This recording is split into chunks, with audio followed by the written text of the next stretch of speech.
Baik, Assalamualaikum warahmatullahi wabarakatuh. Halo teman-teman semua, salam kenal, saya Nasya Nabila dari Universitas Negeri Makassar, Prodi Bimbingan dan Konseling, dengan NIM 24040450261. Nah teman-teman, pada saat ini kita akan membahas tentang fenomena sosiologi di sekolah ataupun di kampus. Nah, pada saat ini saya akan mengambil fenomena di kampus yang dimana adalah adaptasi mahasiswa baru di lingkungan kampus sebagai lokus pembahasan. Karena seperti yang kita lihat bahwa terkadang mahasiswa baru itu mengalami masa transisi dari lingkungan SMA ke dunia perkuliahan. Nah, teman-teman, kita akan membahas 4 aspek. Yang pertama adalah sosialisasi dan penyesuaian diri. Yang kedua adalah pranata dan stratifikasi sosial. Yang ketiga adalah mobilitas sosial. Dan yang terakhir atau yang keempat adalah perubahan sosial, di mana ini akan kita bahas satu persatu terlebih dahulu.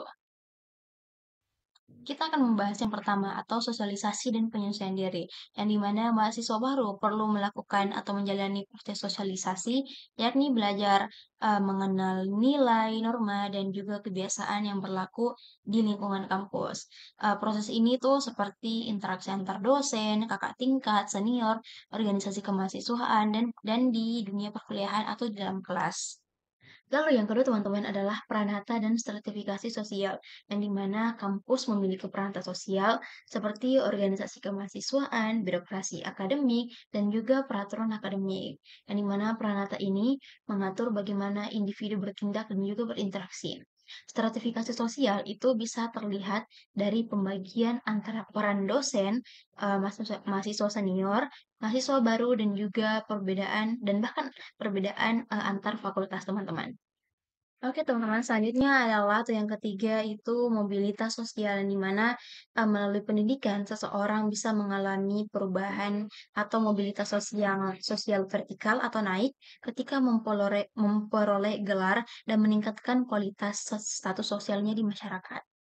Keluarga dari kurang mampu bisa mencapai status sosial lebih tinggi setelah mendapatkan gelar dan lulus serta bekerja. Kampus itu berperan penting sebagai agen mobilitas sosial. Kenapa?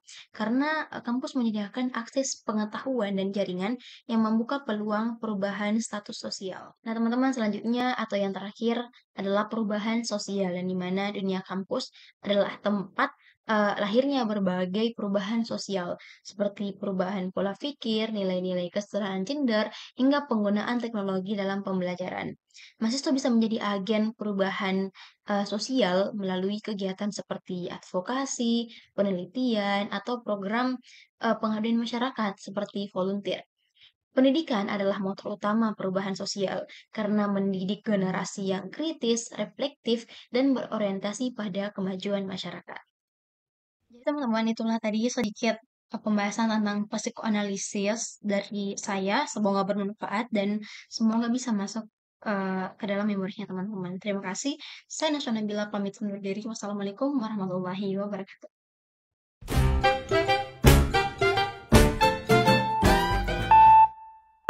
Di balik riuhnya aktivitas kampus, tersimpan banyak dinamika sosial dan budaya yang membentuk pengalaman belajar mahasiswa.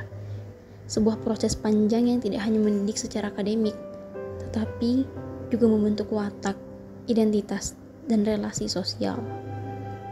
Pada tahap awal masuk kuliah, mahasiswa menjalani proses sosialisasi dan penyesuaian diri. Mereka belajar mengenali norma-norma akademik, menyesuaikan cara belajar, dan membentuk jaringan sosial. Namun, proses ini tidak selalu mudah.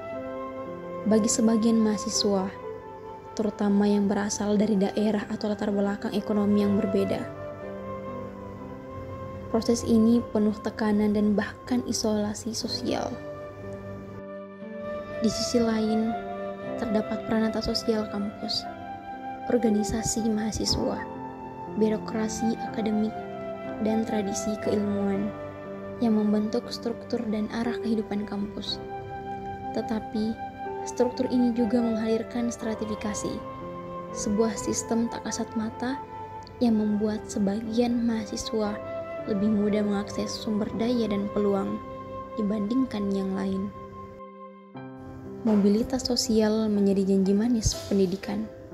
Namun realitas menunjukkan bahwa tidak semua mahasiswa memiliki titik awal yang sama.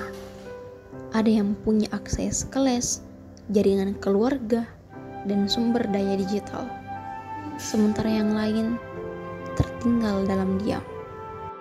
Di sisi antropologi, keragaman budaya di kampus seharusnya menjadi kekayaan. Namun, kadang justru jadi pemicu diskriminasi halus melalui stereotip, penggunaan bahasa daerah yang eksklusif, atau asumsi terhadap kemampuan akademik berdasarkan asal daerah. Transmisi budaya dan pendidikan multikultural belum sepenuhnya menjadi arus utama di dalam sistem pendidikan tinggi. Kurikulum seringkali belum mengakomodasi budaya lokal atau pengalaman hidup mahasiswa dari luar kota besar.